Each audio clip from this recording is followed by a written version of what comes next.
Hello people, welcome back to Learn English with James. These boys are basking in the sun. Basking haibasi nungsa yaraga nungsa da laibaduni ko basking hairse.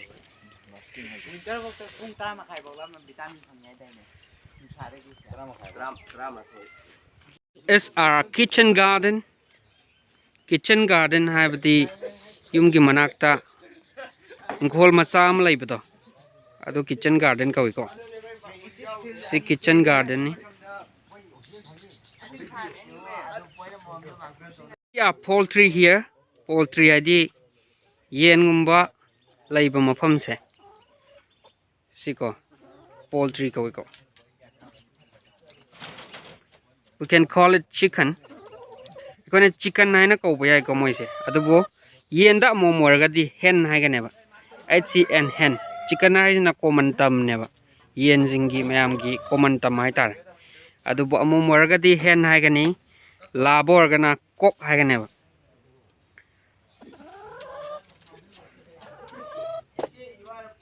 That's a pigeon. Pigeon na dikhangi ko. Yum daga loiba khunu do. Adu pigeon ka we. Aduga lamgi khunu duna dove haina khangnai ba. DOVE dove ko. Sising se cock ne ba. COCK cock ai do. Sida nappi ba pot se cop web ka we ba. Mirangi magi mahum kari krang nappa khot pa si amot pa se.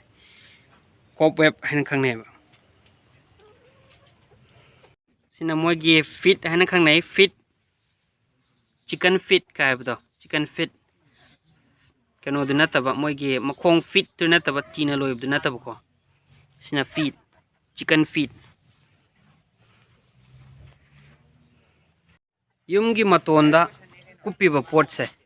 Yumgi maton se si roof ka we. Roof tin na semba roof ni na tin roof haina khangna neba. Tin nungsaji yam sare ko. Summer daga nungsaji yam saraga di kariya ni. Mapan daga lepa daga sao humang taba dung basa nungsaji. Scorching heat haina ba. Scorching heat ko. What a beautiful plant it is. Hais kaya no. Kaya da pajakraba pambino harne pambino kaya harsu mana masing duko.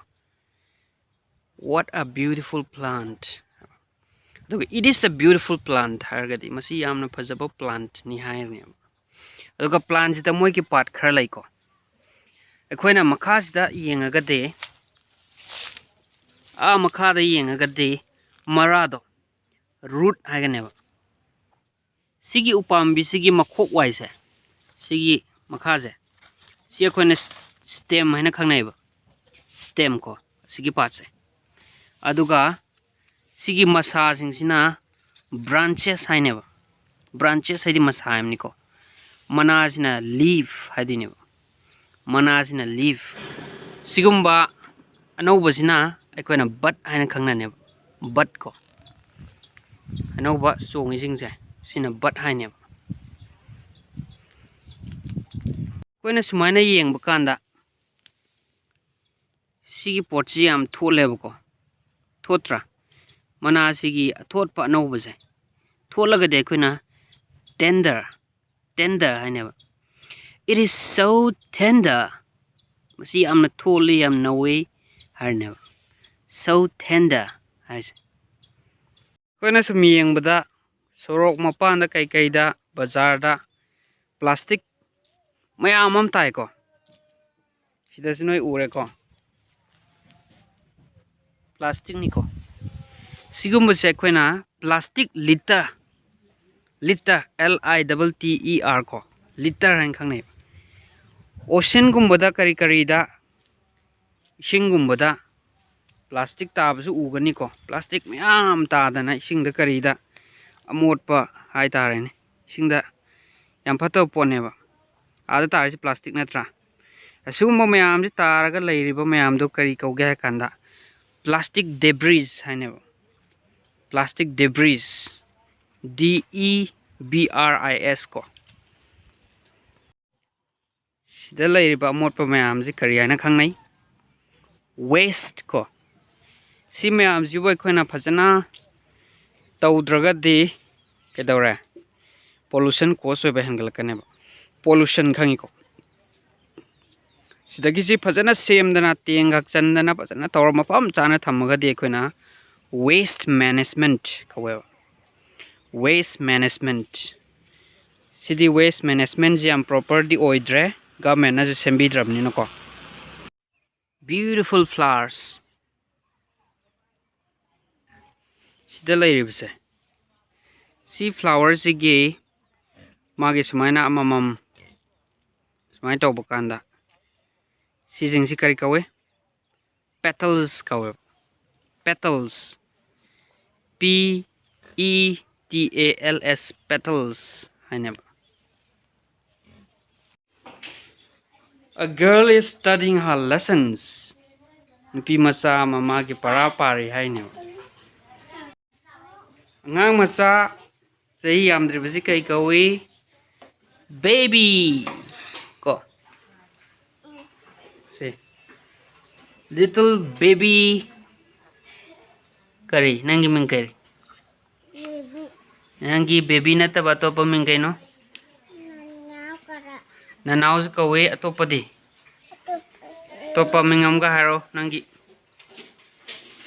mingam haro haro lintoy hayo I am baby lintoy hayo Baby toy. I am hayo I am baby baby lintoy toy. I am I am baby baby lintoy toy. I am very Baby good good. ayam maramoi yam phai har ni chumra thank you hayo Thank you. okay what is this this This is is a a balloon baby. I love it hayo I love it. I like it hayo I like it. good Hello. how are you How are you?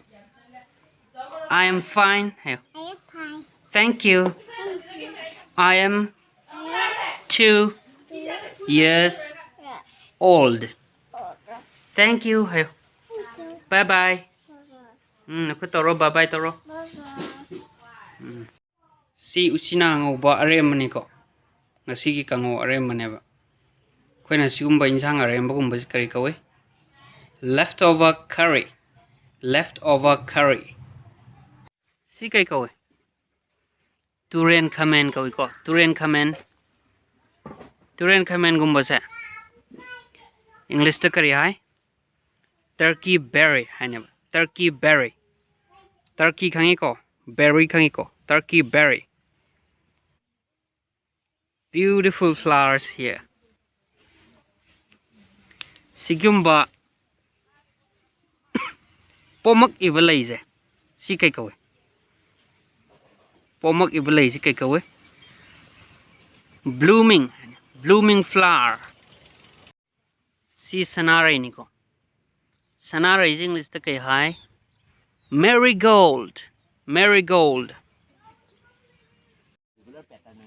ai na mangonda smaina kinna thille mai makok tak kai hani I punch him in his head I never punch him in his head